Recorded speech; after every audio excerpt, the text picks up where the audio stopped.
It's finally spring. Flowers are blooming. And now it's almost Easter, and I haven't done anything, which I realize is fairly normal, but I have a 1-year-old, so I want to step up my game so he can get hyped for holidays. So I'm going to make an animatronic bunny, mostly out of just random junk I have.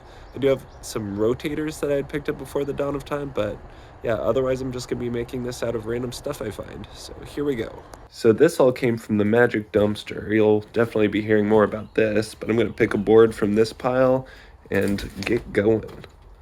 I've never been a good painter, so I'm gonna create a paint by numbers situation here and just draw out a bunny. So let's take a stab at drawing one and see what happens.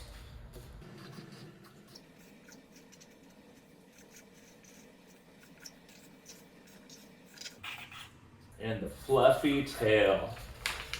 And that demonstrates that I need to call in the big guns because I clearly cannot be trusted to draw a bunny. Thankfully, my dad does a webcomic called Web Donuts, and it's good stuff. There are a lot of comics on his site, webdonuts.com, but he mostly posts any of his new stuff over on Instagram. Check it out! Anyway, I had him draw the bunny for me. Since I forgot to record him actually doing the drawing, here's him pretending to finish sketching it out. We'll look forward to your Oscar nominations. I'm super happy with the result. Now it's time to see if I screw it up. First, I have to cut it out, and to do so, I'm using a Sawzall. I'm surprised at how painless this was, in every sense of the word. The bunny still looks like a bunny, and I only lost 3 fingers in the process. Now it's Mighty Morphin painting time.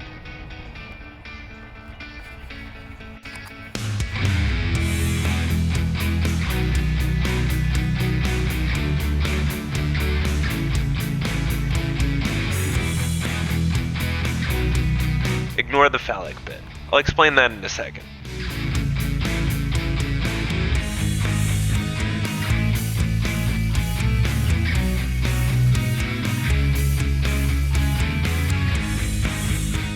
With the lighting in the box, it kind of looks like he's a bandit with a black eye right now.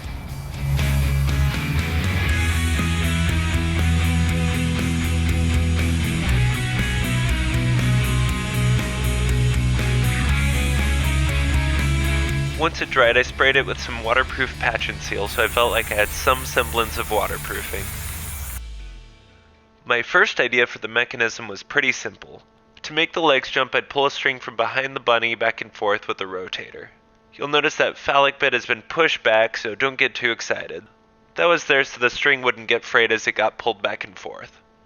As one does, I approached this problem by dumping out an insane container of screws and stuff and gluing some bolts to part of an old doorknob.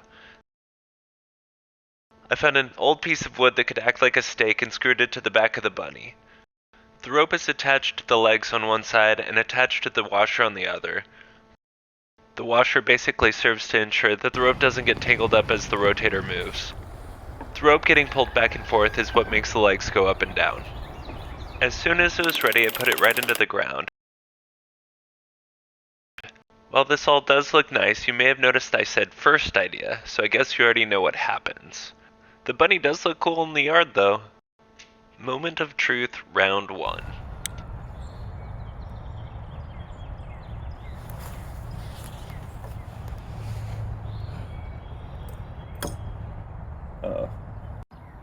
Everything broke. Back to the drawing board, I guess. Alright, after another round of agony of looking through this pile, I found these bolts and nuts that fit together. Something like this would be absolutely perfect, but my kiddo still is enjoying this, so I'm not going to take it. I'm going to find something else. Here we go. Now we're talking trash to treasure. I was going for a super simple plan the first time, and apparently that was too much. So this one's real simple. So this is kind of the proof of concept of the next iteration, but obviously I can't just attach a bunny to this. This looks a lot more sturdy. I didn't realize I wanted applesauce today, but I want this lid, so I'm about to eat a bunch of applesauce. All right, the new mechanism is real simple, just bolted lids. This outer lid is going to be able to stay in place so that I can attach the legs to it, and it'll rotate, but it won't turn. Hopefully that makes sense. Let's just see it in action.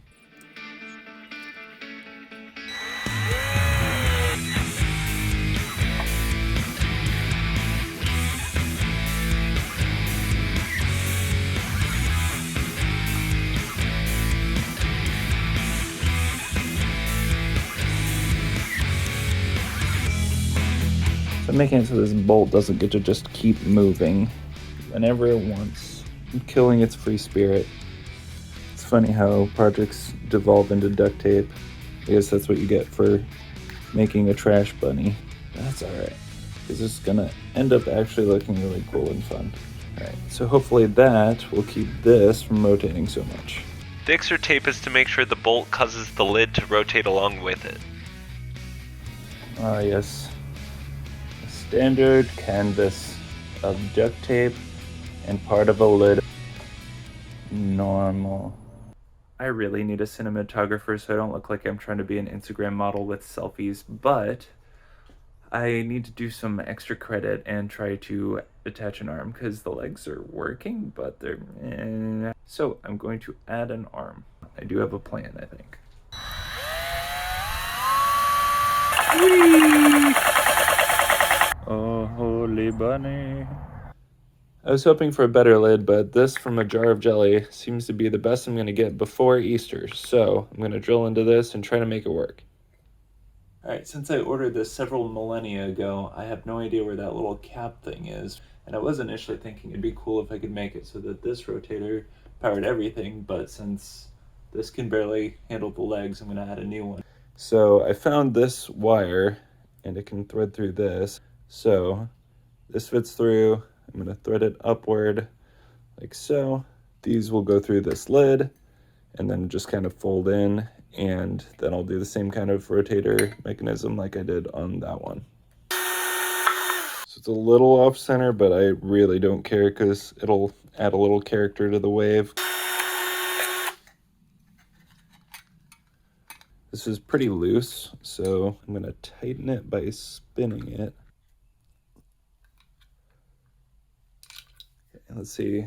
Oh yeah, that's much better. It only moves a little bit, which is fine. This is a steak I found. I don't know what it's from, but I have it, so we're gonna use it. So I don't want the arm to just be pulled only, so it's gonna push and pull the arm. So this will be slightly visible, but I don't care, it'll be fine. So what I wanna do is on the back of the arm, I want some sort of loop. So I'm going to be looking for that while the washer adheres to this, and I'll just bend this around the loop and it'll pull and push the arm. So there you go, that's the plan. So I was hoping to find something like this little thing where I could screw in, have a little circle, and then pull it back and forth, but I didn't really find something that's not in use that I could grab. So the next thing I found was this picture hanger. It has the slight issue of not being rigid, so it'll make for a slightly less fluid arm movement, but it's the best I found and maybe it'll add some zazz.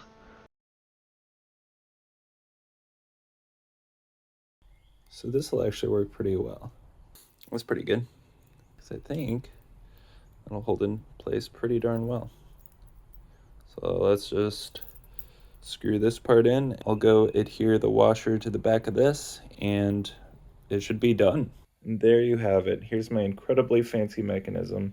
A washer glued to a stake, which is then attached to a picture hanger. And that's going to move the arm back and forth.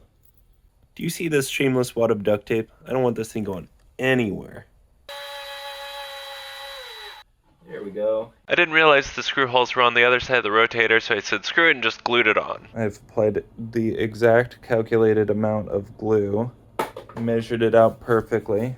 And after attacking the bunny with additional duct tape, I was back to the moment of truth.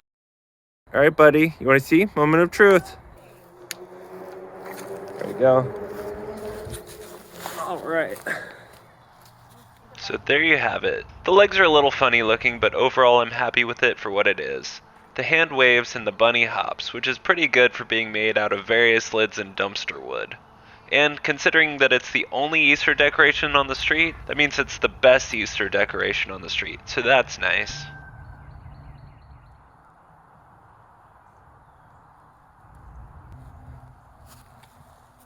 What do you think, buddy? What's that? Bunny. What is it? Bunny. Bunny. Yeah, bunny. Bunny. Bunny. Yeah. There you go. Animatronic Trash Bunny. Happy Easter and have a good one.